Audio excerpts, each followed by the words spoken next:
internet friends, and welcome back to Love Hate Relationship, an opinionated podcast for opinionated people. I'm Andy Boel.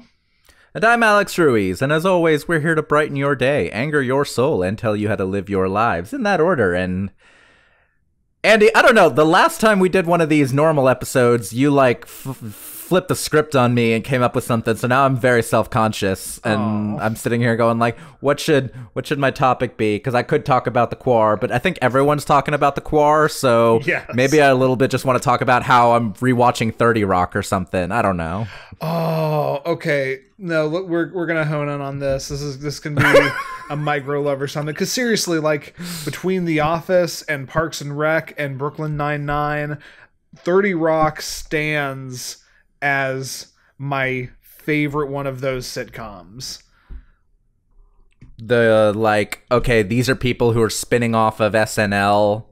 Although I guess The Office wasn't really an SNL spin-off. No, but at the same time, like The Office I throw in there because it progenited the fake docu sitcom format that Parks and Rec then tried to do. Mm-hmm. Really, like, okay, all right, here we're gonna do this. My favorite sitcom of all time is Scrubs, and I think you cut out the last season, and that is an untouchable benchmark. But out of like Scrubs is like the last holdover of the last sitcom generation, I feel like. And like that's kind of where the era ends in my brain. And then you got the modern, even though half of them are, over now, the modern run of sitcoms where you've got your Parks and Rec and your Brooklyn Nine-Nines. And even as somebody who doesn't really like Tina Fey that much, 30 Rock stands as my favorite.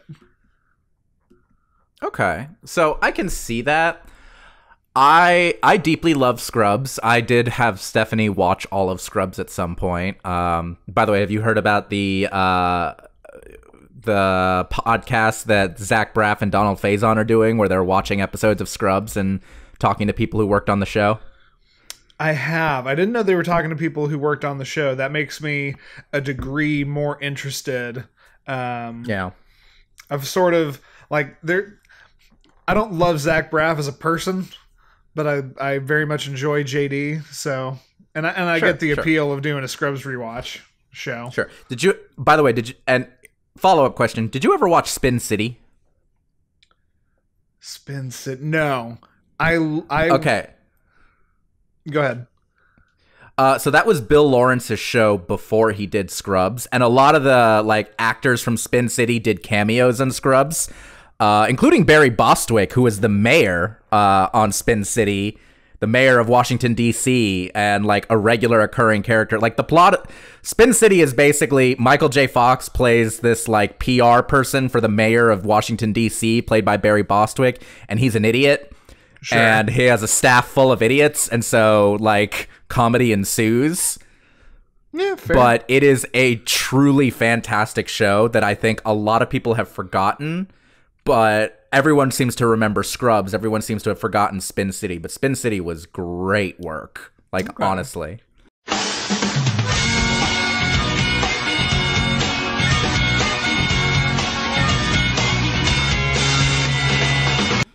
The sitcom from the Spin City-ish era that always stood out to me, and this is my crusty secret underrated gem love of a sitcom, was Just Shoot Me.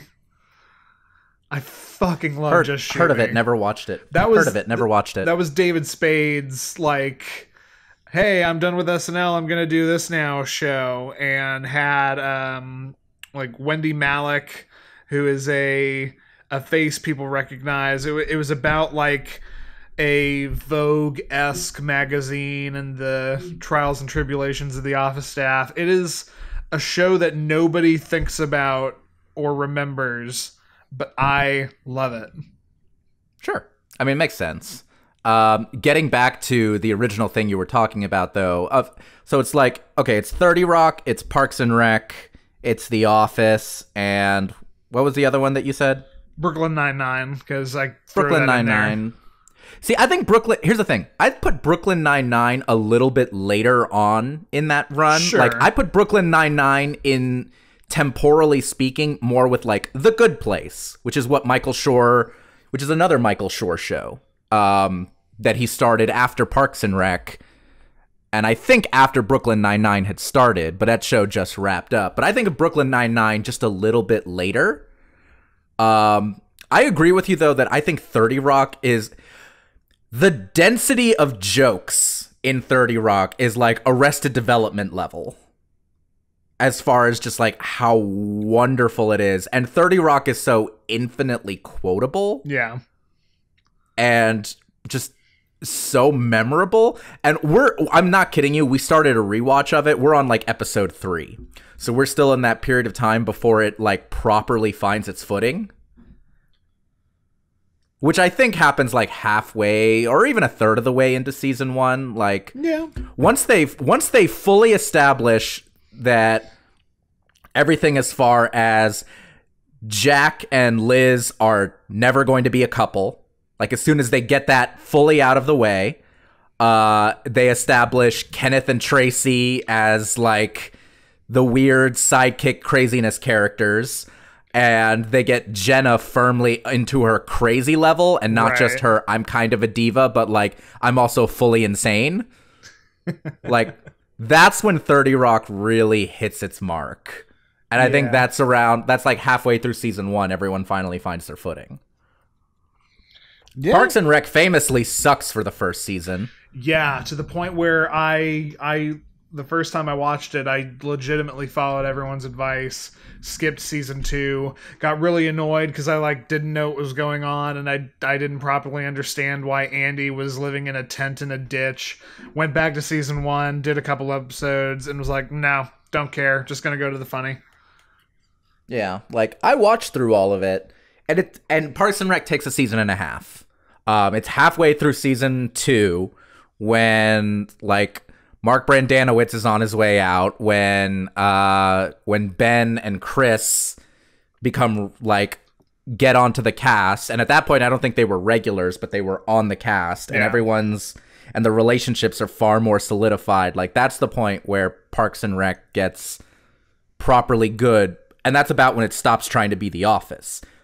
The Office, which I have to admit, I've never like sat down and done a full watch through.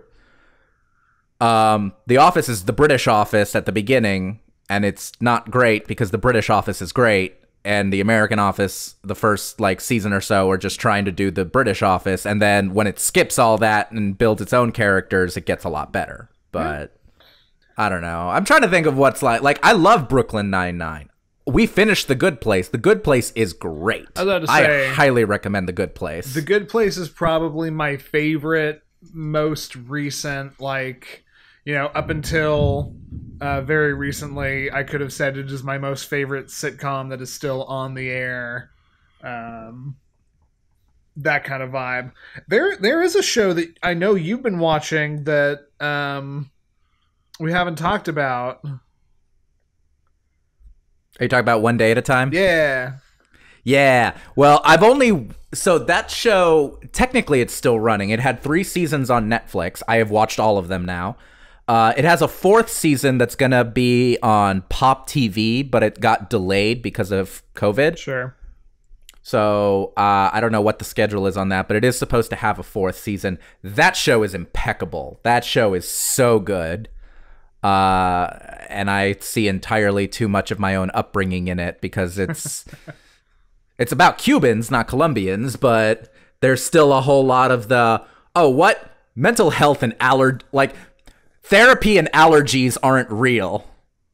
Like, what's wrong with you that you think therapy and allergies are real? You're a Latino. You should be better at this. Like, that hit me deep. Yeah. And also, it legitimately deals with some really, like, it honestly plays with the idea of, okay, what do you do when you're somewhat traditional, like, Latin American heritage? Oh, and your kid turns out to be gay. Like, how are we going to deal with, and there is nothing funnier than watching Rita Moreno try and figure out how to deal with a person who has non-binary pronouns. And it's like, it's handled well, it's very charming, and it's also so real. So fucking real. Delightful. I have not given One Day at a Time a proper shot yet, but you've talked it up enough that I really want to. That and Kim's Convenience. I need to see that because a number of people who I trust very, very much have told me that it's incredible. And so I'm going to have to give Kim's Convenience a shot because I didn't even hear about it until very recently. But from what I've heard, it's fantastic. Sure.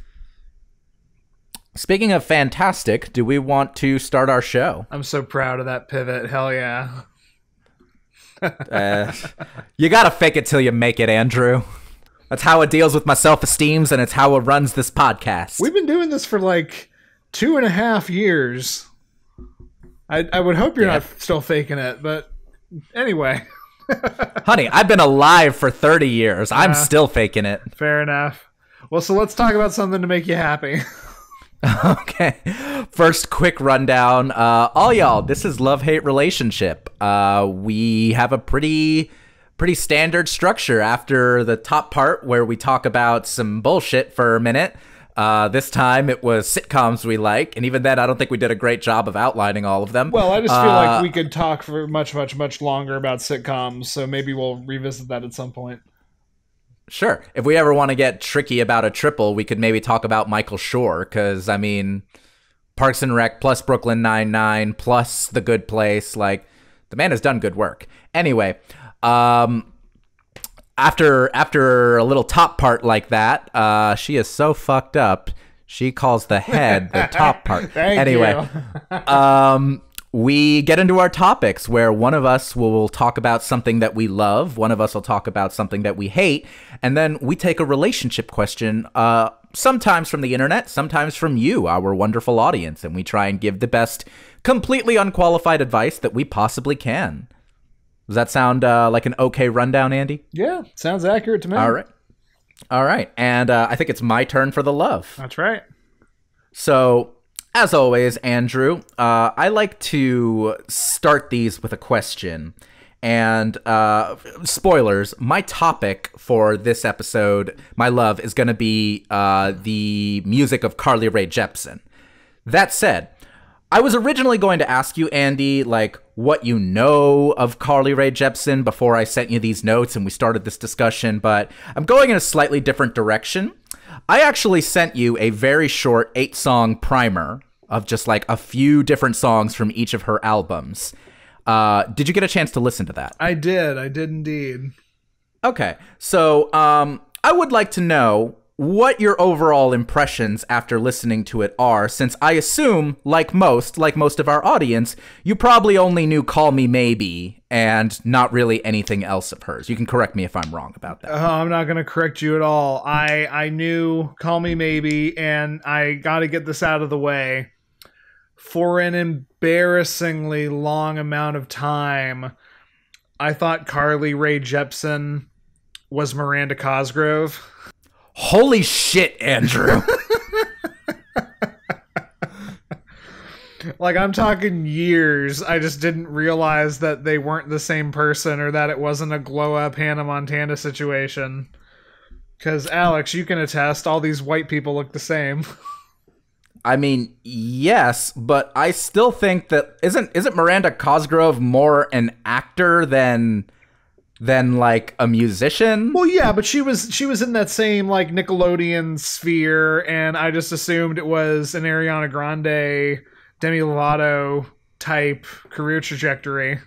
So okay, well, that actually, you know what, that offers some fascinating insight. But so okay, you've admitted that to your own shame. What did you think of the? I sent you 8 songs, like did. 1 from her first album, a couple from her second and fourth, and then 3 songs from her third. So, what did you think overall?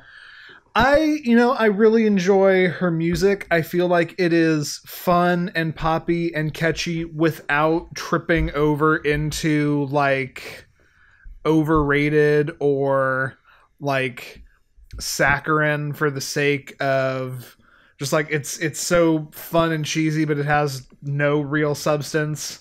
Like you sent me a song off her first album called Bucket, and that one was a little bit like, okay, we're figuring some stuff out. I'll talk about that. But yeah. But, got into her second and third albums, and you sent me Guitar String Wedding Ring, and that was the song that, like, I was sitting there being like, okay, I like these lyrics. I can totally dig this. That's a very evocative, like mental image, and the music's good, and, like, I very much enjoy it. I had heard I Really Like You because of a Vine where somebody's singing it at their cat. So I was familiar with that song.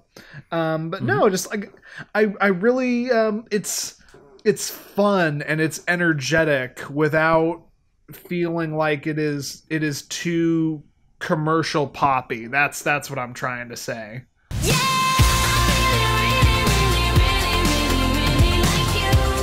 Sure. And over the course of this conversation, I'm going to get this out of the way. I'm going to probably be making a number of both fair and potentially unfair comparisons to Taylor Swift. Sure. I was in my head thinking of the early, like the first Taylor Swift album as like, what Bucket reminded me of. Yeah. So, but I appreciate that. So overall, you did like it? Yeah. Okay. I dig it. So awesome. Thank you for that. I'm sure we will return to several of those points. But let me get into the topic. So Carly Rae Jepsen, some basic background info.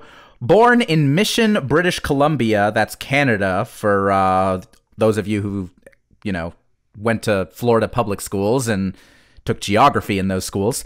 In November of 1985, Carly Rae Jepsen is a singer-songwriter and occasional actress who gained visibility as the third-place finisher in Season 5 of Canadian Idol in 2007.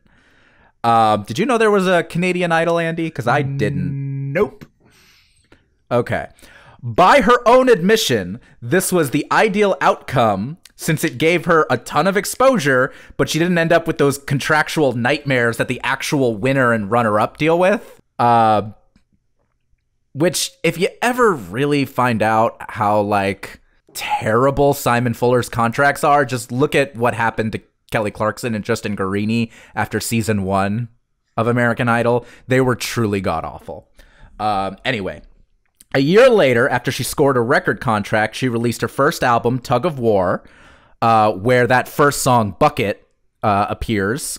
It only sold about 10,000 copies, but she did have 2 gold singles with Bucket and the title track, Tug of War. Overall, it is not a great album. It sounds a lot like pre-Red Taylor Swift with like these big country influences, and it's really, really like unremarkable overall. I sent you Bucket. That is pretty indicative of what that entire album is like. And Andy, how would you describe Bucket as a song? Like literally just my first thought was like early Taylor Swift. It's very just like marketed for an 8th grade girl, and it's fine. I mean, I'd look through the song titles and was like, okay, we're gonna get to Call Me Maybe, we're gonna get to Really Like You. I know she doesn't stay in this sound, but if I didn't even know those 2 big hits of hers, I might have been a little worried of like, oh, I don't know if I'm gonna follow Alex on this one. Yeah, and I mean, that makes total sense. That whole album, it's very like, there's a lot of acoustic guitars, a lot of kind of generic country backing tracks.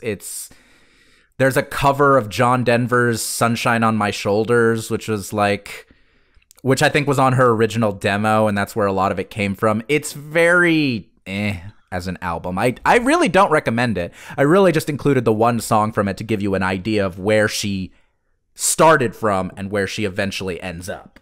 Which, I mean, I will say, depending on where Mission, British Columbia is, like, that could, if that is like Eastern British Columbia, then that whole section of Canada is very like Texas country, and that would at least be like, it would make sense from a these are her roots perspective that was the sound she started going for. I'm looking it up right now. Let's see here. I mean, it's not far from Vancouver, but you know, I'm not. I wasn't mad about it. The thing is, those really aren't her roots. Like, if you drill down, like, she really was a fan of big pop music and like musicals. Like, okay. she did study acting, like stage musical acting in school, and it was kind of, while she was in college, she kind of made a decision that she liked music more than like musical acting, and decided to pursue like just straightforward music rather than acting as a straightforward profession. Like, that was a decision she made, but she did study both, and that is where she is coming from. When she like signed up for Canadian Idol, she is in the process of starting a swing band to do like swing covers. Huh. Yeah, like that's really her roots. But yeah, okay, so she starts off with Tug of War. It's not great. It sells, the album doesn't sell great, but some singles do pretty okay. It's not a bad start for somebody. 3 years later, she had recorded material for her second album, Kiss, which included the single Call Me Maybe. That got a boost from Justin Bieber on Twitter, and like he actually like did a video with him and Selena Gomez and Ashley Tisdale all dancing to it, and that just blew the whole thing up. Kiss as an album, which is where Call Me Maybe and the song I sent you, Guitar String Wedding Ring, are on. It's a lot more traditional pop. There are still like, you can hear actual guitars on it, for instance. Yeah. It's not all synth poppy or like super computerized yet, though there is a lot of that in it. Call Me Maybe is obviously the song she is best known for. Like, even now, it's been almost a decade, and that's still the song that a lot of people are just like, she's done 2 more albums that are fantastic, and I'll talk about those, but when I say her name, that's usually where most people are like, oh yeah, the Call Me Maybe person. The Call Me Maybe girl. Like, has she done other stuff? Has she? Like, I'm not really familiar with the rest of her repertoire. Right. It feels like talking about Disturbed with people and all they remember is Down with the Sickness. Oh shit. Fuck, that is a call that like pierces my heart with the accuracy. I felt like you would understand. Like, I sat here thinking about it because the first thing that pops in my head when I think, okay, band that people only know one song from, despite the fact that they've had other successes and a great catalog, usually I first go to Nirvana. Because, like, Smells Like Teen Spirit was their biggest hit. Like, it was their first hit. It was their biggest hit. They never got, like, a single that sold quite that much, but they were still successful and very influential. Yeah. And I think Carly Rae Jepsen hasn't been around long enough to be super influential, but she is underappreciated beyond this one song that was her first big song and, like, was really the catapult of stardom, and that she's never really got sold as well with. And I immediately go to Disturbed and Down with the Sickness, because that's what they've had other hits, yeah. But like, that's still the first place most people go to. Shit. That's amazing. I think you hit the nail on the head there. Before we move on, I actually have an anecdote about Call Me Maybe. Okay. Because I remember, the song blew up around early college years for me, and an old high school friend of mine wrote a ukulele cover and switched the words around to make it a whole lot gayer, to the point where one of the lyrics was "Really hope you're gay, baby." And it was this actually really sweet and delightful, like, it was just, hey, I'm gonna make this song implicitly from a female perspective to another female, and put it out on Tumblr, and I think specifically like sent it to the person that became my friend's wife, and I just always get delightful memories thinking about that and this little perfect love story that blew up over a song. That is so precious. Right? I love that. I'll try. Have you ever seen the music video for "Call Me Maybe"? By the way, No, I have not. okay, it's very cutesy.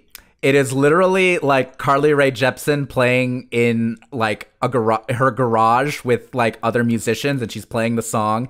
And there's like this hot neighbor dude who lives next door who's like trimming hedges and washing his car, and he's outside. And the whole video, she's like trying to get his attention. And then at the end of the video, he comes over and she's like clearly ready to like flirt with him, and he walks straight over to like the guitarist who's a dude and hands him his number, and he's like, give me a call sometime. Nice. And then he leaves and she's just standing there like, oh. It's really precious. Sure. I love that video. Yeah.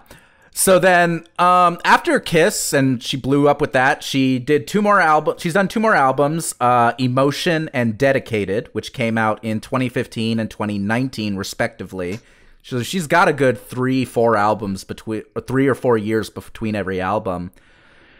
And as the albums have progressed, her sound has gotten like, granted, more computerized, a little more synthy, but also her songwriting's gotten more mature, more interesting, more electronic, but also just like there's always this groove and hookiness to all of her music in general. I was hoping that playlist I gave you would kind of show that evolution. And I think it did. I mean, just adding in Bucket really helps. I will say I didn't get to the last song. I didn't get to Party for One, but just like go from Bucket to 6 songs later was I Didn't Just Come Here to Dance. And it's like, yeah, okay, this is the evolution of a person. And I'm reminded, because you mentioned Tug of War came out in 2008. That was right as Taylor Swift had already made her first album and was like, becoming a sensation. I wonder if this was a sort of Beatles, The Who kind of scenario, or take it even farther, Elvis, the Beatles, where like, an artist breaks out and they're like, okay, great, we're going to market you as this because this is what's hot right now. And so the first album is very like, okay, we see you, The Who, basically being the Beatles. And then fast forward to like 1 or 2 albums later, and it's like, okay, no, now we're our own sound. Okay, I see you, Tug of War, being a Taylor Swift album.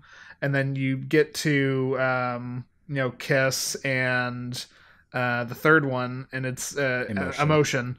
Yeah, you get to Kiss and Emotion, and it's like, okay, no, this is what Carly Rae Jepsen sounds like, and it's different than Taylor Swift. I agree. I really think there was an attempt to kind of ride this Taylor Swift coattail on that first album, and it reminds me of 98 Degrees. 98 Degrees started off wanting to do like Blue-Eyed Soul. Like they very much wanted to be like a Michael Bublé style. We want to do like Frank Sinatra songs and like a cappella covers of things. That's how they formed. But they happened to get noticed around the time that the boy band explosion was happening. So the record company goes, okay, yes, I get it. You want to do all this stuff. Fine, no big deal. We want you to do these pop songs. We want you to basically be like a 4-person Backstreet Boys or like kind of a more soulful NSYNC. And they're like, cool. Okay, I guess. Okay, why are we wearing like tinfoil spacesuits and dancing? We're supposed to just kind of be sitting on stools, snapping our fingers and like singing Sinatra songs. That's what we want to do. And they're like, yeah. No, that doesn't sell right now. That's not what we're doing. Get up, come on, get down with the sickness. Get up, come on, get down with the sickness. I never knew that, and that makes me really sad for 98 Degrees because I always relegated them as like the 4th best boy band of that era. And that's completely fair because they didn't want to be a boy band. They wanted to do Rat Pack songs. Bless their heart. Tell me they're doing those now at least. Nope. Oh, okay. Not even a little. I was waiting for like this golden shiny happy ending, and that's like yeah, you know, you go to a 98 Degrees concert now, and it's like you know, it's this old timey Rat Pack thing, and nope, there are no 98 Degrees concerts now. Nope. None at all. Drew Lachey did Rent for a minute. Nick Lachey has done some solo albums, and I think he hosts a TMZ show now. Well then, nobody cares about 98 Degrees. Let's go back to talking about someone happy. Okay, I don't even care about 98 Degrees, and I've made myself somehow sadder than like usual on this show. Oh, sweet boy.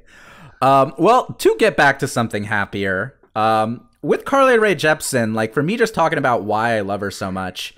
I think like you, like I heard Call Me Maybe when it came out. I really liked it. I thought it was a cool song. I thought it was really great.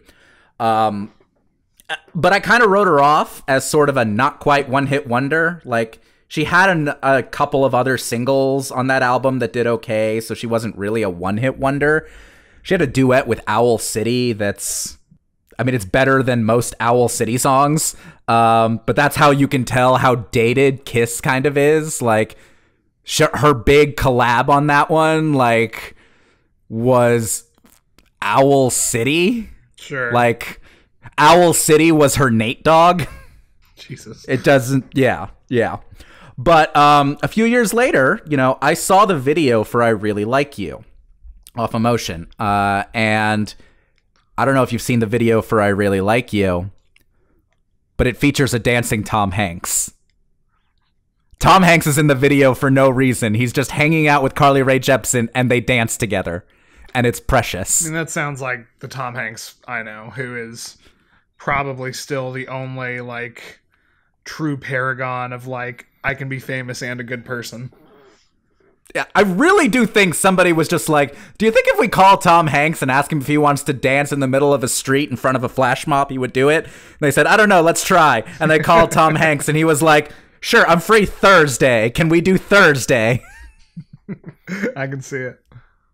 Yeah. So I heard this song. I was like, this is a dope song, great video. I'll go ahead and check out this album. And that was Emotion. And I fucking love Emotion. My favorite Carly Rae Jepsen song is Run Away With Me, which is the first track on Emotion. And I like passionately love this song. I hold it up as like a perfect pop song, personally. It's nothing but hooks all the way down. It has this great verse rhythm to it with a soaring chorus, these sweep effects, this crash percussion. It's just absolutely incredible. And from there, I was like, cool, I love Emotion. Let me go back to her other stuff. And I went, okay, that's when I listened to Tug of War, and I went, okay, this isn't great. And I listened to Kiss, and I went, this is a legitimately wonderful pop song, and I'm kind of upset with myself that I only really listened to Call Me Maybe, and I didn't really think about any of the other songs, and I didn't listen to the album back then. So I listened to her whole catalog at that point, and I was like, these two albums are fantastic. And then the video for Party for One dropped in like late 2018. And that video is also fantastic. Like, that video is literally, that's a song about masturbation, by the way. It's basically just like, okay, you don't want me, but I love myself, so I'm gonna fuck myself, and your loss. That's I will say I really appreciate that, and just like a takeaway from listening to it, like Carly Rae Jepsen, her music was a lot more sexual than I actually thought it would be. Like, I didn't just come here to dance. Do you know what I mean? Uh-huh. If you know what I mean. Like, I'm here for it. I'm not at all mad about it. Here, learning this story about Party for One, which I didn't even know was a thing. It's like, okay, yeah, hell yeah, go Carly Rae. Well, yeah, and the video is beautiful because the video is basically like it's this hotel, and it just cuts to various rooms in this hotel with like there's an old woman in there. There's a gay man who's clearly like, I think you kind of get the idea he's a little closeted. There's fat people. There's, you know, all different races. There's just people who are all different body types really feeling themselves, and they don't explicitly show masturbation in any of the scenes, but you see them like dressing up real sexy and dancing around their hotel rooms and writhing around on their beds, and you're like, you go, people with varying body types. Like, it's very positive. It's really affirming message, and it's a great, like, Carly Rae Jepsen has fantastic videos. I did not really put that in these notes, but I highly recommend all of her videos. They are all just like splendidly done, especially her lead singles. But back to what I was saying. I saw the video for Party for One and I was like, oh my God, I can't wait for this album to drop. Like, that album dropped May of 2019, and I probably listened to Carly Rae Jepsen at least once a month. Like, that's how much I adore her. And then even beyond that, like, I will say, just talking about the Quar, like, I have been struggling with my depression coming back since the quarantine started for, various reasons. Sure. And one of the ways that I have consistently dealt with that, alongside therapy and exercise and writing, by the way, everyone, I'm back in therapy. It's great. Virtual therapy, it's awesome. Hey, BetterHelp, sponsor us. I will take a discount on my therapy as payment. Just saying. But one thing that I do to deal with that is music. And like this morning, Andrew, this is a Saturday morning, I made breakfast for me and Stephanie, and I danced my ass off to Carly Rae Jepsen the entire morning. Because Carly Rae Jepsen is just like an epitome of great, like, fantastic music for me. And it doesn't carry, like, I love Taylor Swift. I legitimately do. I'm a Taylor Swift fan. But there's baggage there that I don't want to fuck with. I love Beyonce. There's baggage there that I don't want to fuck with. And something about Carly Rae Jepsen, the music is always, even if it's not always positive, even if it's a sad song or a slower, like Run Away With Me is a very sad song, but it's also just, it always makes me feel better. And I think that's really special to me, as just, there aren't many artists I can put on that frequently, and I can legitimately keep my feelings for that. And Carly Rae Jepsen is one of the few, and I really, really wanted to talk about her, especially now that I'm in the Quar and I'm listening to her more than ever. Sure. And no, I appreciate that, man. And I thank you. And I was trying to say it and put it into words earlier. Like, it's so happy without being like overdone and saccharine. It really does seem like just her music, like, somehow, and I say this as a credit to her and her songwriting and her music ability, like, it is just serotonin boosting, it feels like. Like, it just makes you want to groove and bop your head. And we've got a good friend of ours who has told me on more than one occasion that Carly Rae Jepsen is what he runs to. Like, and this really? Yeah. No, Nathan, apparently, like, Carly Rae Jepsen is his workout music because it just gets him in the mood. I love that. I love that so much. Yeah. So I don't think I realized that.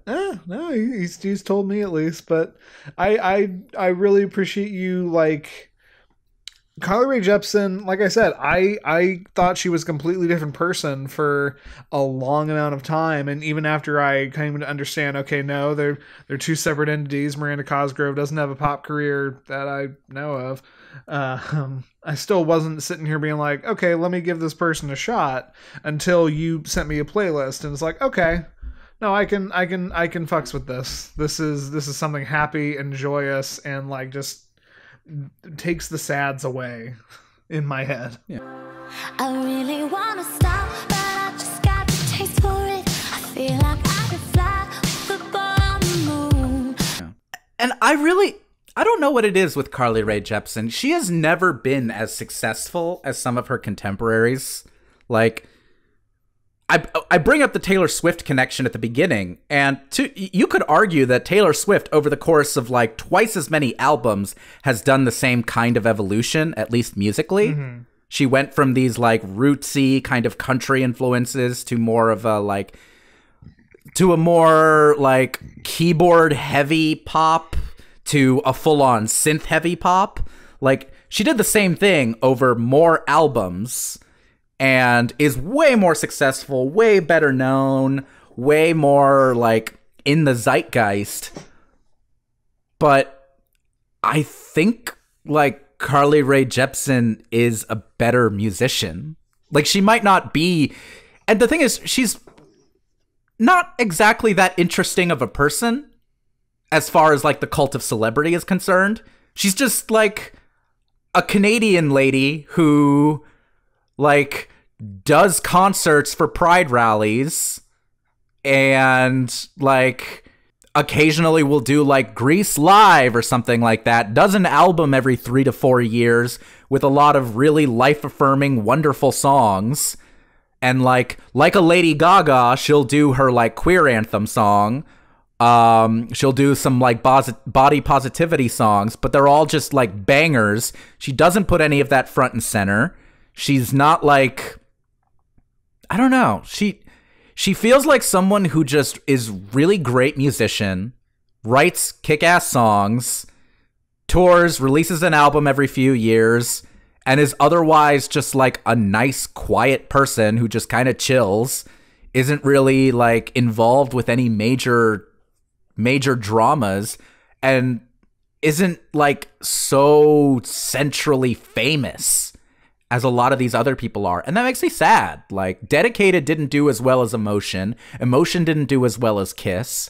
She's decently successful, but like, I wish I could just get more people to listen to her shit, because it's so great. I'd argue better than a lot of the other artists I just mentioned, but it doesn't get the attention, at least not in the US. Maybe it's different in Canada. Who the hell knows? But do we have any Canadian listeners who can tell us what Carly Rae Jepsen is like out there? We've got at least one. I'll reach out and I'll put a feeler out to him.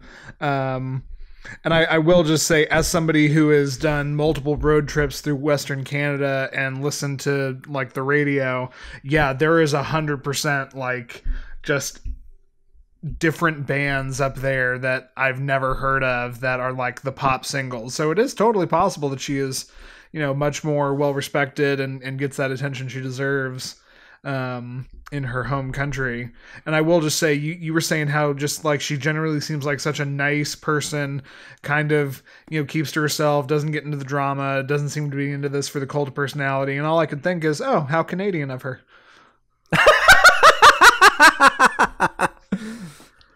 I will say that. Yeah. So Carly Rae Jepsen, give her a look. She's got 4 albums, plus an album that's like B-sides off of Emotion, like a short EP. All of it's on Spotify. You can listen to her whole catalog in an afternoon. Feel free to skip Tug of War if you really just want to do the 3 albums. But I highly recommend her, especially if you're just looking for good, danceable, like feel-good music that isn't just like you said, Andy. It's not saccharine. Like, it's not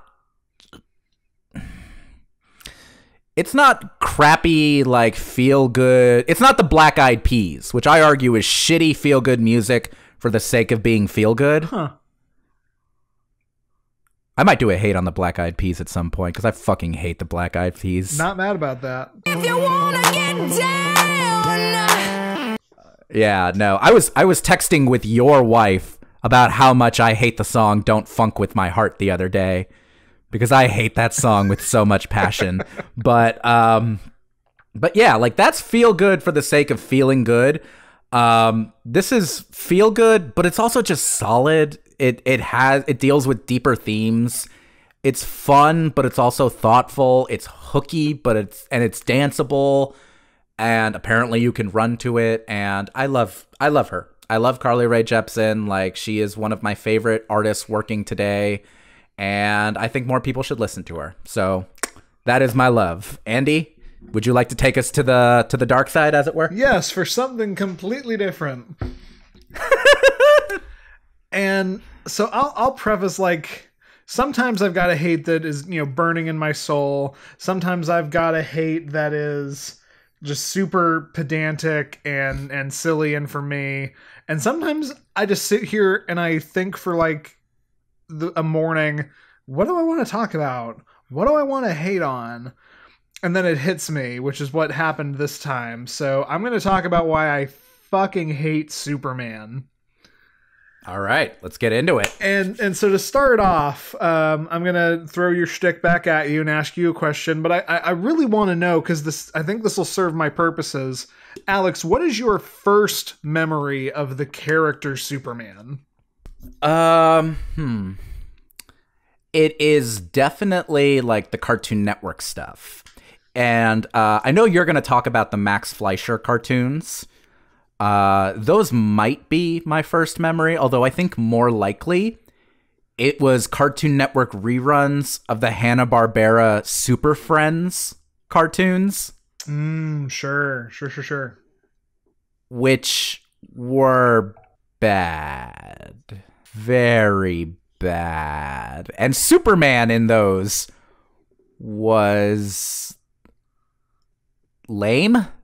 Like, really lame. Like, he was never like, Batman was funnier than Superman in those cartoons. And it always seemed like someone was finding a way to make Superman, like, not there, or if he was there, physically weakened in order for him to, like, not be a factor in whatever was going on. Like, that, or he would just, like, he'd be in situations where you'd go, okay, the writers clearly were just like, let's pretend Superman couldn't punch his way out of this immediately so that we have a plot. Alex, you mean to tell me that you found this character to be incredibly milquetoast and impossible to write because of the very nature of his being? Gosh, interesting. Huh. Yeah, so my first memory of Superman is those Max Fleischer, like, super old, like, God, I don't even know when they were made, the 50s? Like 40s, 50s, yeah. Yeah, the old, like, 15-minute ass Superman short cartoons that would air on Boomerang, which I somehow had on cable as a kid. I don't even know why. And I was always frustrated because I was, pre-kindergarten and didn't understand, like, why didn't the characters ever talk? Why was it just Superman fighting a volcano or maybe a giant robot and he punches it a bunch and then goes away?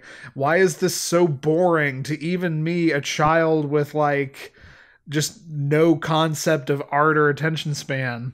And little did I know that I had the right take on Superman, even in those young days. So, I've talked about Daredevil, we've talked about the X-Men, and, when I talked about Daredevil, we dove right into it and then had to go, wait. For anyone who doesn't know who Daredevil is, I feel like Superman needs very little premise. It's baked in. Superman is as American as apple pie and as recognizable as any comic book character can be, or at least he was for a time while we were growing up. So just in case, Superman is the Man of Steel. He's the guy in the blue suit with the red cape with the big S on him. He was a comic book character created by Jerry Spiegel and Joe Shuster in 1938 for Action Comics #1, which I don't even think DC Comics were a thing back then. And I want to give them credit as the creators of the character, but I feel like everybody knows Superman. Yeah.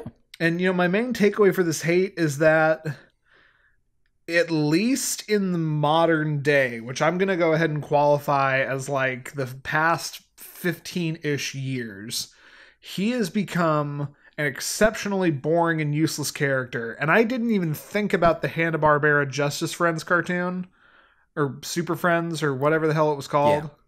Yeah. Super Friends. But you make my point so beautifully that even on a 70s cartoon show, it seemed like Superman was the most boring person on the show and also had to be, like, excessively written around to balance out his power set. That makes me happy that my point stands for more than just even the modern era. In the great hall of the Justice League, there are assembled the world's 4 greatest heroes, created from the cosmic legends of the universe. But so I want to do something a little different, and I'm going to pose to you what I feel like are the all-time best and most interesting Superman moments. And I want to see if there's anything you feel like I skipped. So, thinking about Superman in a positive way, I think about the Christopher Reeves movies, specifically Superman and Superman 2, because, well, all respect to Richard Pryor, 3 is a hot mess, and 4 is somehow even worse. We have The Crisis of Infinite Earths, which is one of the most epic comic stories of all time, to the point where, like, DC made it in the 80s, I want to say, and continually will, like, go back to that well and draw elements from it. It is one of the most iconic stories, and Superman is sort of the main icon role in that book. Ish. The next thing I was going to say was, probably the other iconic Superman story, which was Mark Waid of my favorite Daredevil run fame. Hey, buddy.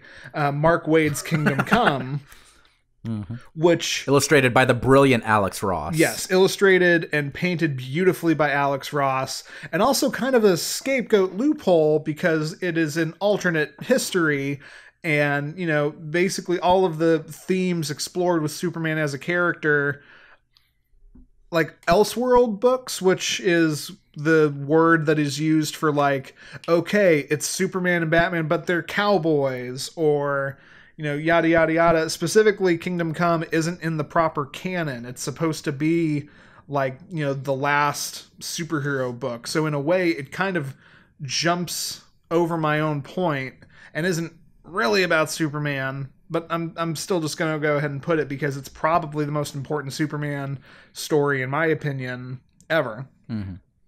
Sure. Going back into the movies, Henry Cavill's Man of Steel, and specifically not Justice League and not Batman vs. Superman, because I think that really illustrates my point of how, like, we don't know what to do with Superman anymore.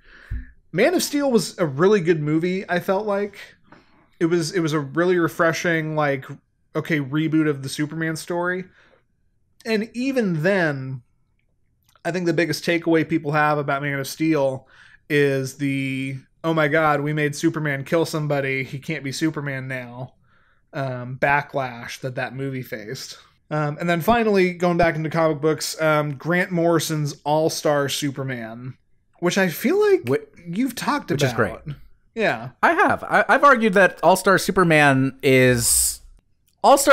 might be, I think, the best writing of Superman. At least that I can recall. As far as just being it is a last Superman story of sorts. And you know what? Because it emphasizes what I've always argued is the tragedy of Superman, which is the fact that he can do everything, but he can't save everyone. There's a definite message of, like, hopeful nihilism in that story that really speaks to me. I, like you, have never been a huge Superman fan, but I do very much love that particular story. Sure, and so I'll give that. And that's specifically why I capped off my quote-unquote modern take as being in the past 15 years, because All-Star Superman came out around 2004. And so those 5 points, I would say, are, like, all you would ever need to know about Superman in 5 stories. And I want to ask you if you think I've missed anything. So I actually have 3 Superman stories that I would challenge you to think about. Okay. As far as, because for context, I have never been a huge Superman fan, ever. My attitude on him has softened in more recent years, though I'm still not a fan. I don't hate him really anymore because I have seen him used well. That said, he's very difficult to use well. 3 stories where I feel he's used well. Have you read Alan Moore's For the Man Who Has Everything?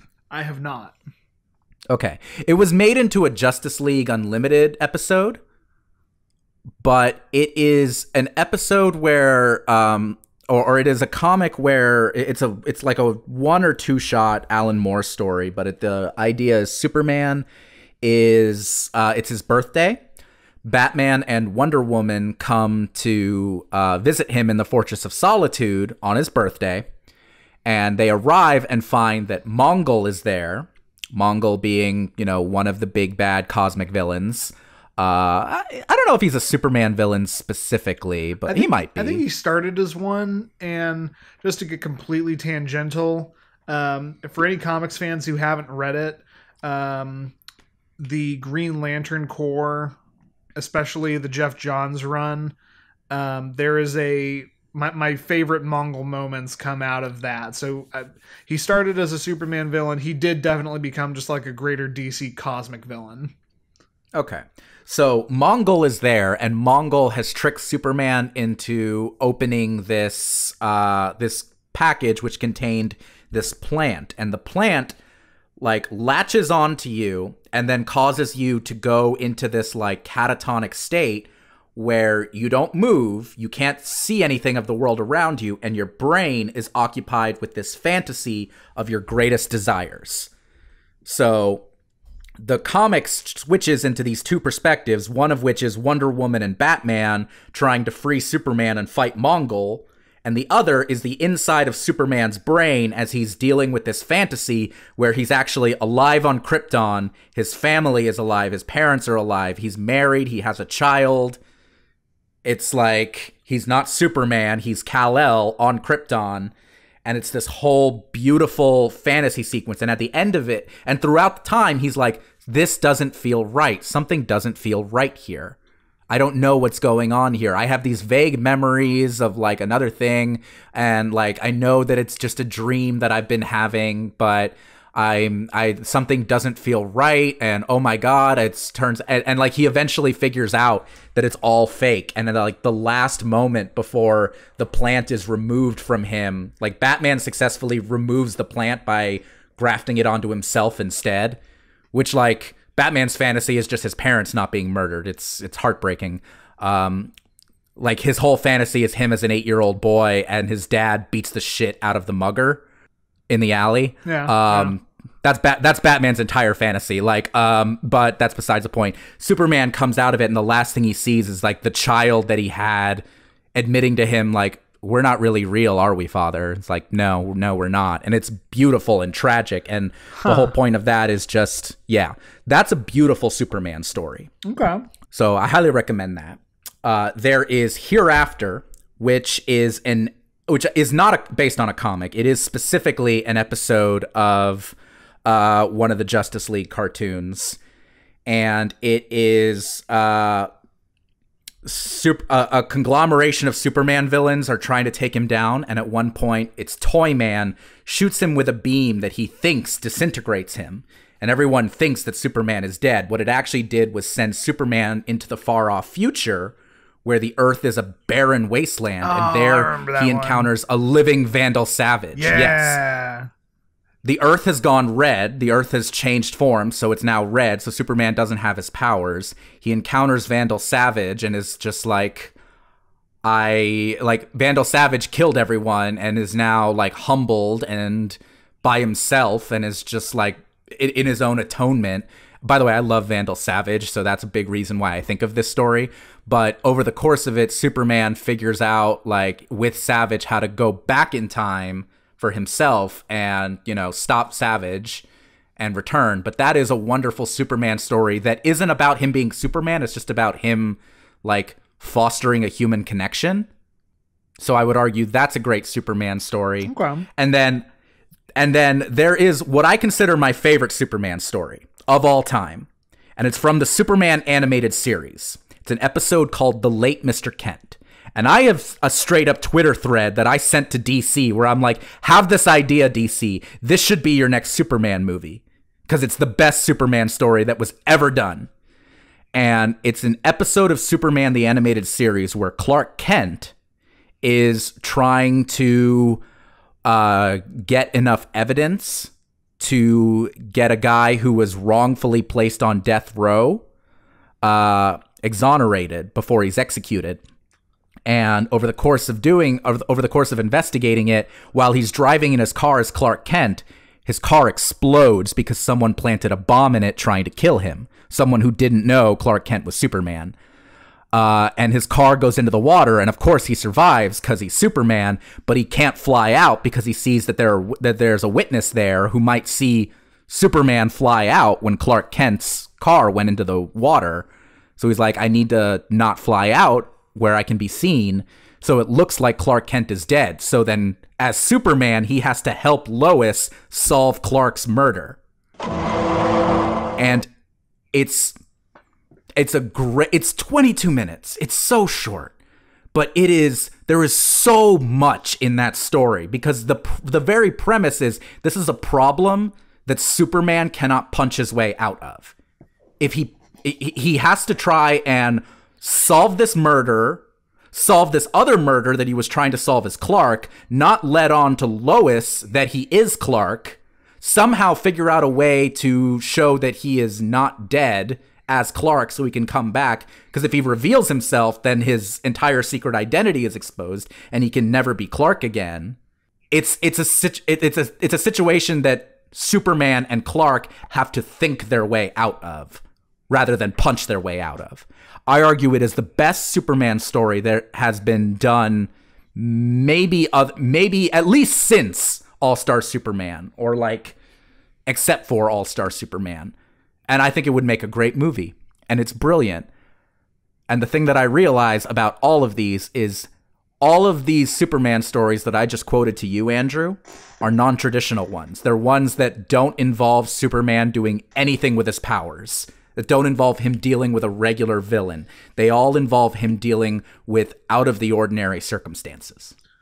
And I'm not mad about any of those, but that is like part of my point. Like with all respect to Jerry Siegel and Joe Shuster, like, and granted it was the late 30s, ideas were new, ideas were coming fresh, like just the character who is stronger and nobler and always on the side of justice and is the Boy Scout who can punch his way through anything is something that is really easy to run that well dry. And all of the best Superman stories that have come out besides the ones I listed are either alternate realities where Superman is evil, looking at Red Sun or looking at the Injustice comic series.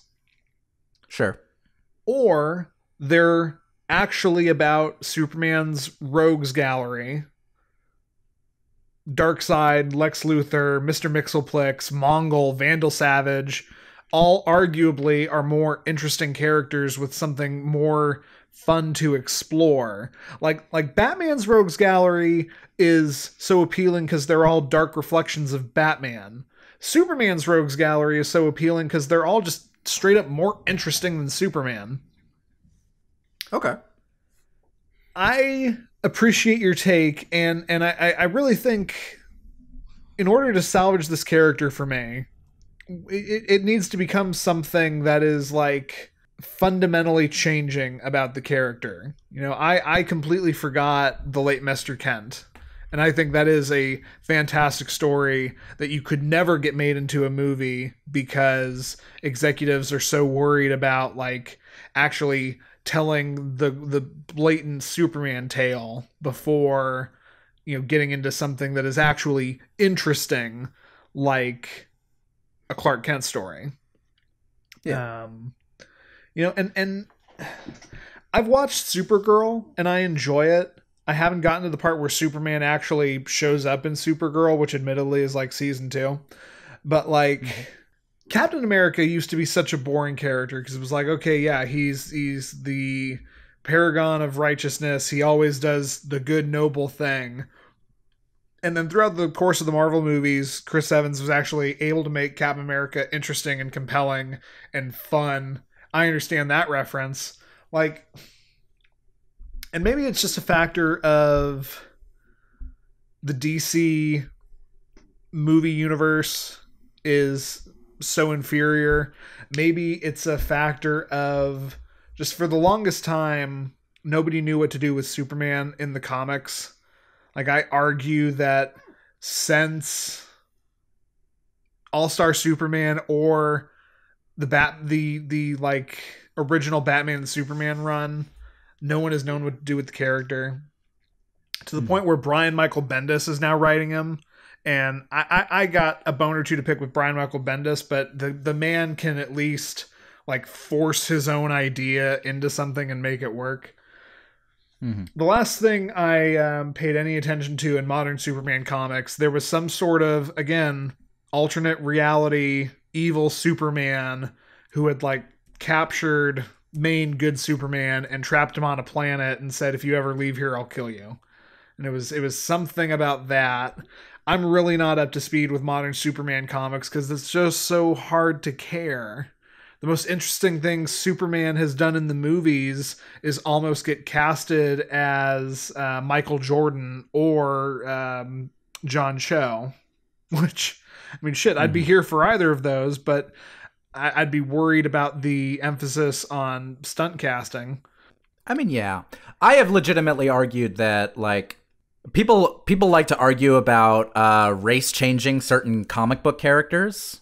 Superman is a character that would legitimately be made more interesting by being cast as a minority. And I do 100% agree with that. I think more about how, like, even if you have the good intentions and it would be a way to get to a more interesting story, the hype of the situation would just be the casting more than the actual story or the character. Sure. Let me ask you this. Because you've referenced Siegel and Schuster a few times. Siegel and Schuster's original version of Superman wasn't so overpowered. He was bulletproof, which is to say he was to a degree impervious, or at least hyper durable, and he had super strength. And that was it. He was basically his powers were kind of equivalent to the Hulk's. Actually, probably a little more limited than the Hulk's. Do you think he works better in a capacity like that? Like, how much of it is his overpoweredness and how much of it is his Boy Scoutness? I think it's much more the overpoweredness. And you know, the Hulk ran through my mind as we've been talking, because the Hulk, at least half the time, has... The Hulk always has one of two handicaps. Either it's he's all brawn and no brains, or if we're dealing with a version of the Hulk that actually is intelligent, it's usually that he's also crazy and grappling with, am I Bruce Banner or am I the Hulk?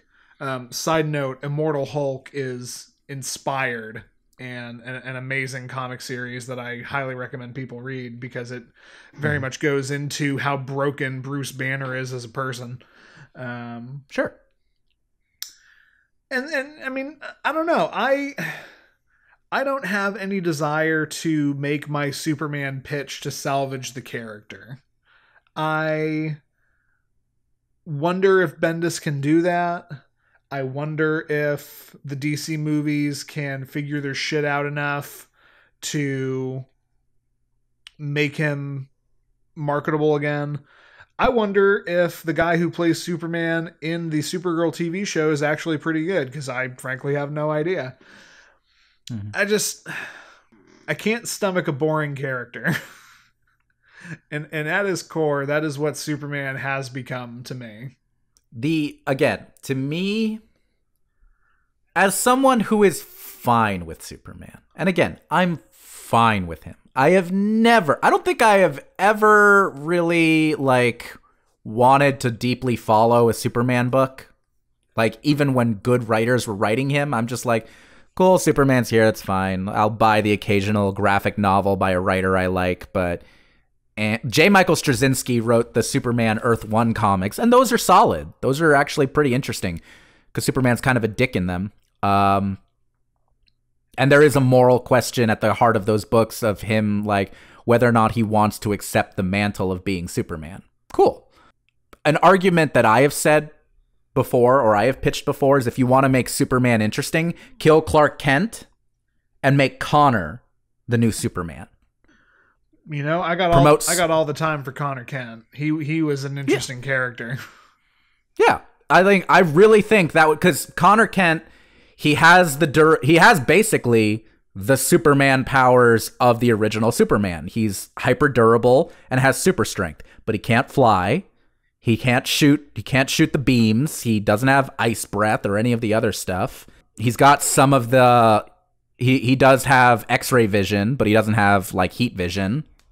Like he's basically, you know, again, he's kind of like a Hulkish character. He's also a little darker, a little angrier, a little more brutish, and has a different moral code than his cousin does.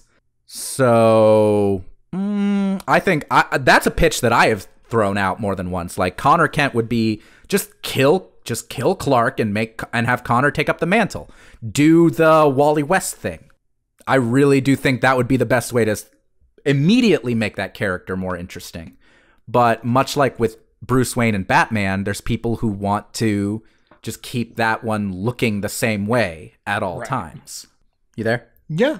No, yeah, I was agreeing, and God, wow, it took to the end here to really make it click in my head, but maybe that's really what my problem is. We're going back to just the ever-present problem I have with comic books is we're not allowing the character to change, and we've been telling the same story, kind of, sort of, since 1938. So yeah. I would welcome anything that breathes life into the character in a more lasting, permanent way, and maybe that's what it does take. So I would sit down and read the Connor Kent Superman story. That's for sure. I would sit down and watch the Michael B. Jordan Superman movie and see, do they explore the themes of race and actually try to tell something interesting. So yeah, it took us to the end. I want to wrap up into our question, but I guess that's really what my main problem is. The reason he's so boring is we won't allow the character to change. For once, comics writers, stop going into the well of what you thought was cool as a kid and dare to make something new. I will say, a lot of times I think I'm less worried about the writers, because at this point we've got enough writers who grew up reading All-Star Superman, who grew up watching the animated show, who have seen these other conceits of him. I think it comes down to DC editorial, to be honest. They don't want to let go of this one version because they think it's the only way they're going to have mass market appeal. And that's sad. That is very sad. That's the same thing that took away, you know, the more interesting moments of Magneto over at Marvel, or kept Batman from properly evolving. Sure. You know, it's sad. I don't think we're going to get a solution, really. I would like to see more interesting Superman stories. I've always preferred Batman. I've always thought Batman was a more interesting character. I have read interesting Superman stories, but all the interesting Superman stories are feats of engineering by brilliant writers. It's hard to make a competent Superman story that's actually fucking interesting. Yeah.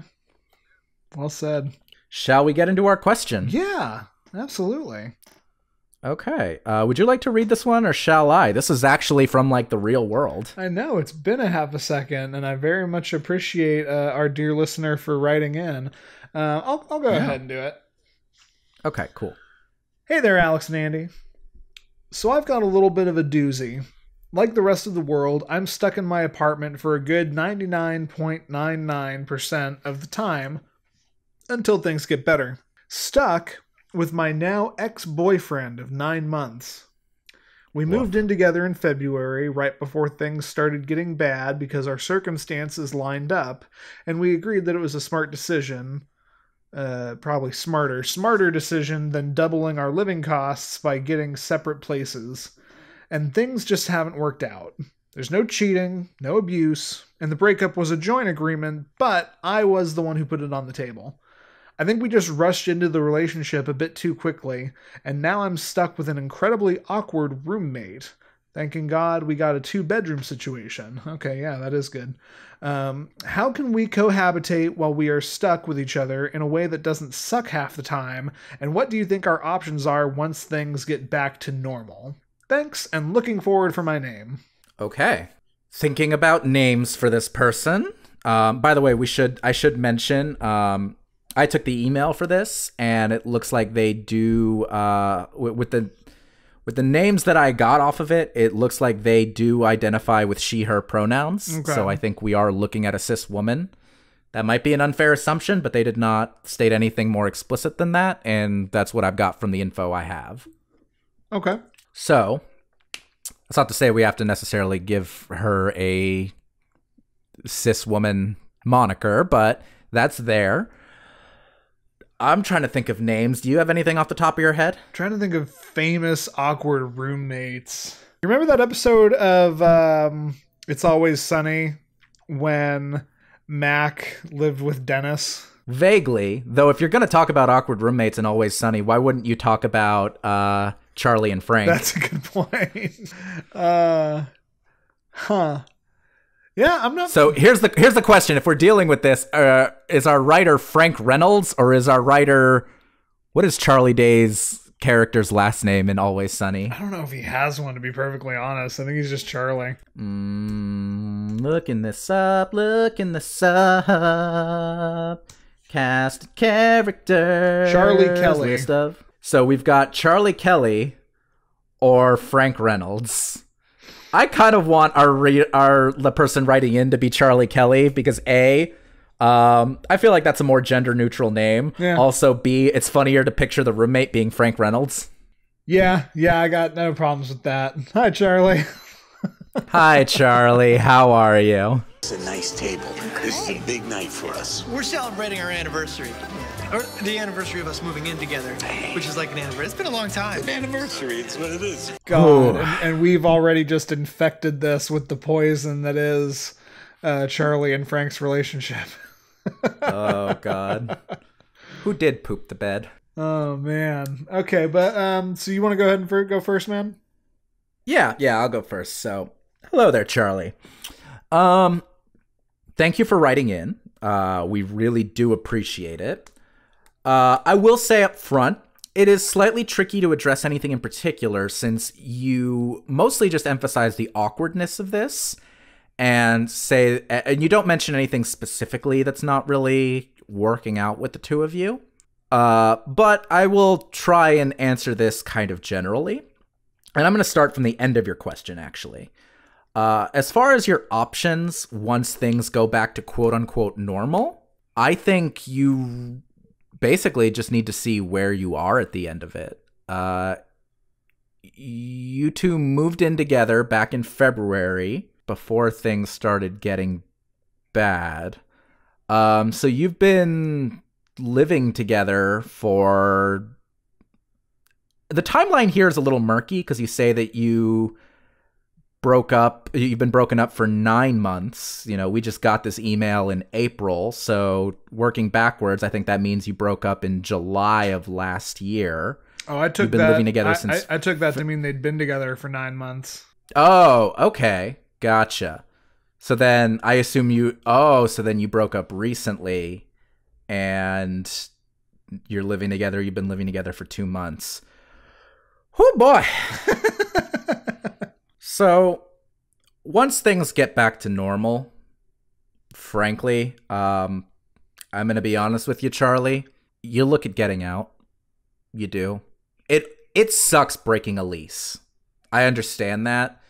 I don't know about you, Andy, but I definitely have an association in my head that, like, breaking a lease is one of the worst things you can possibly do, like, fucking ever. But honestly, you pay a fee.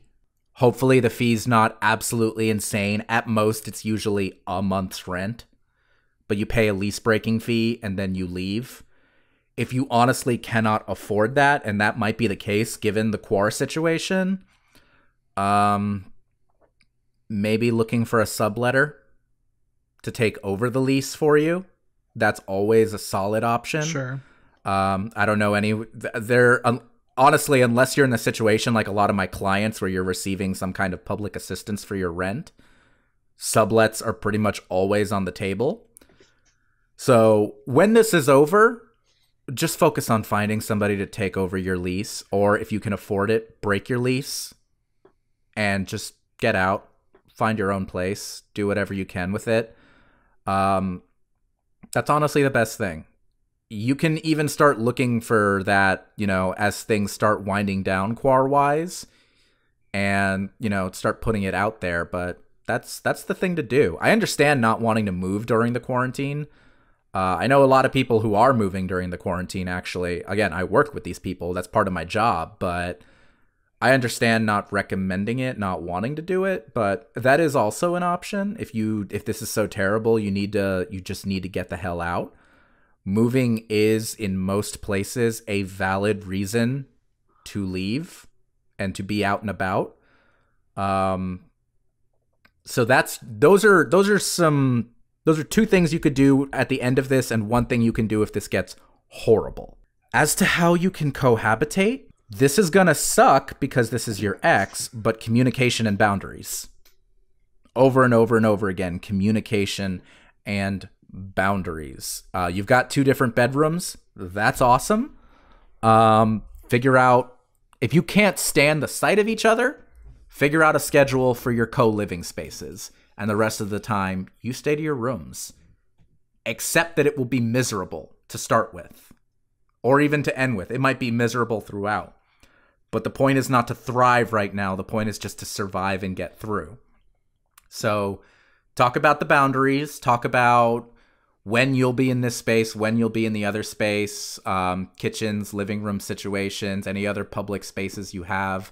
I don't know if you have separate bathrooms as well, but that's definitely a thing that you're going to want to be talking about, because I think correct me if I'm wrong, Andy, but like kitchens and bathrooms are probably the 2 biggest, like, I have a problem with my roommate topics.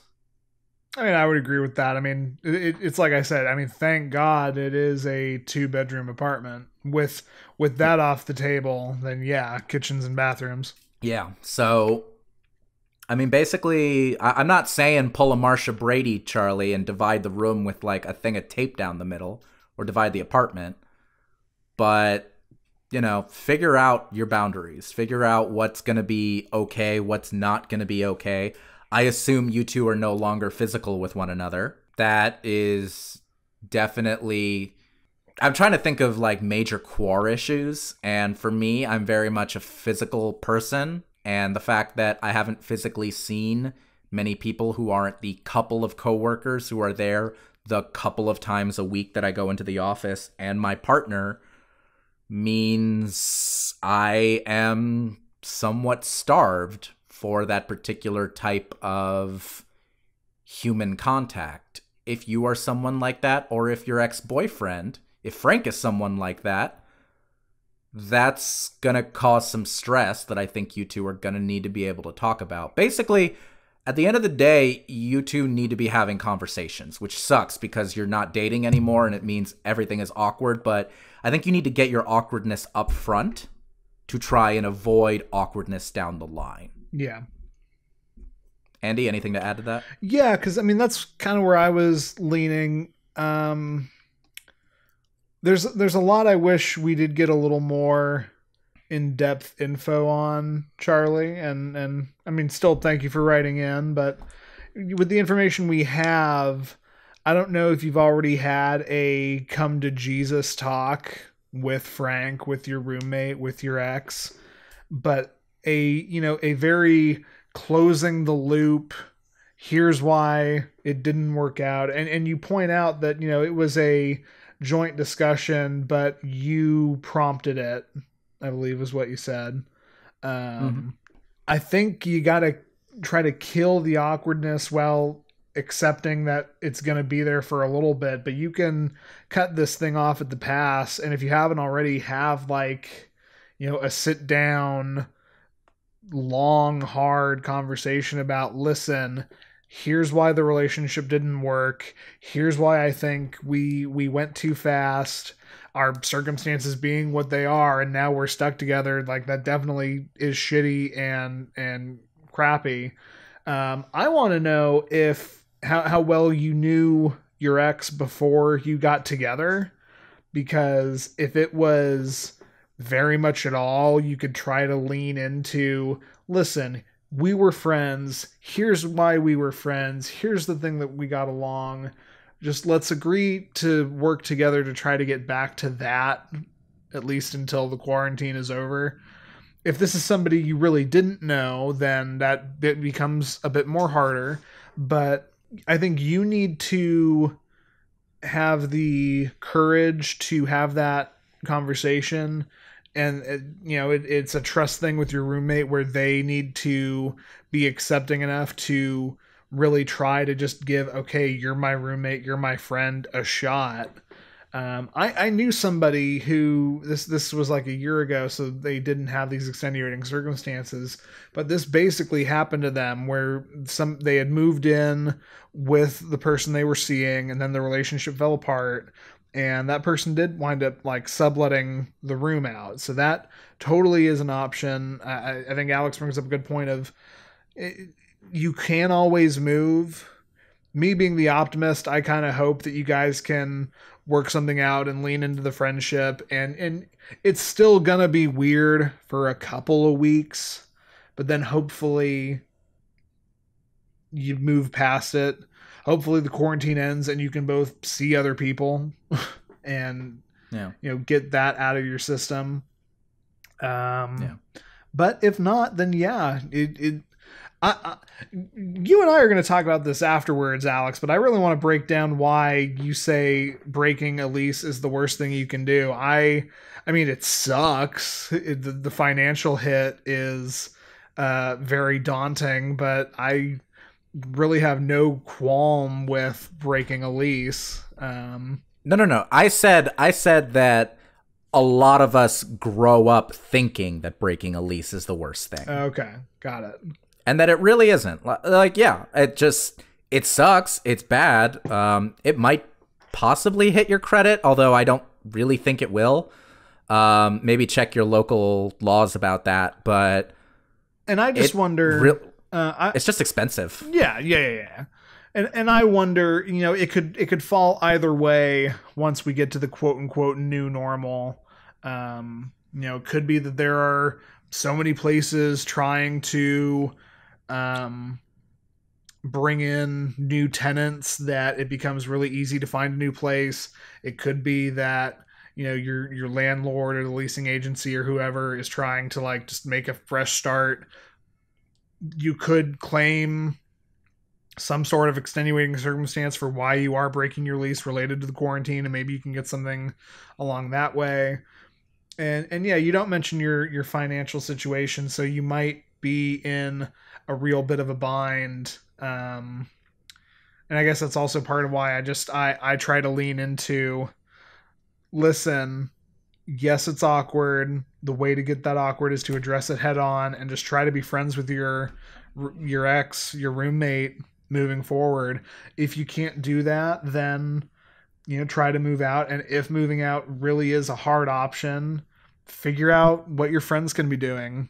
Does Dennis or Mac or D have a couch they don't mind you crashing on for a couple months while you're getting back on your feet?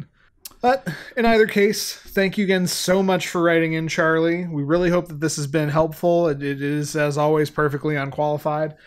But if you have a relationship question and you want that unqualified advice, it can be, quarantine related. It doesn't have to be. It can be about an ex or a current relationship. Again, it doesn't have to be.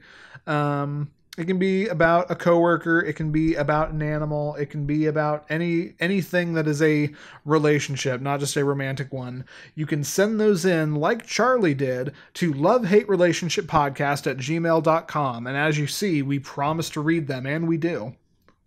Yeah. You can subscribe to us on Apple Podcasts, Google Podcasts, Stitcher, Spotify, YouTube, or even TuneIn Radio. Hey, Ma. We would also love it, absolutely adore it, and I'm pretty sure most of you have time to do this, if you reviewed us on any or all of those. You can also tweet us at LHRPod, that's LHRPOD with your questions, and you can follow us there to keep up with new episodes. You can follow me, Andy Boel, at JovoCop2113, or you can also listen to my other podcast, Cult Fiction, where I watch movies with the incomparable Stephanie Johnson. And you can find Cult Fiction on all those other places that Alex just listed. You can find Love-Hate Relationship. Yeah. And I'm at @A_X_RUIZ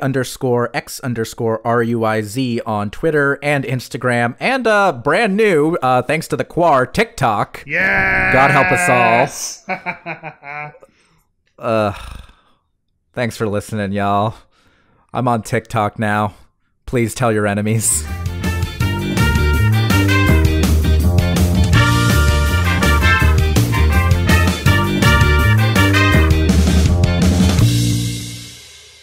At some point, it would be hilarious if you went through all of our, like, raw audio and just took, like, smash cut all of the me hitting and going, I'm recording, hit record, hit record. Okay, I'm recording now, I'm recording, and I'm recording, and just, like, smash cut them all together. That'd be hilarious. If we, and this would work out because it would probably be next year, if we had an episode that, like, fell on an April Fool's Day. That's what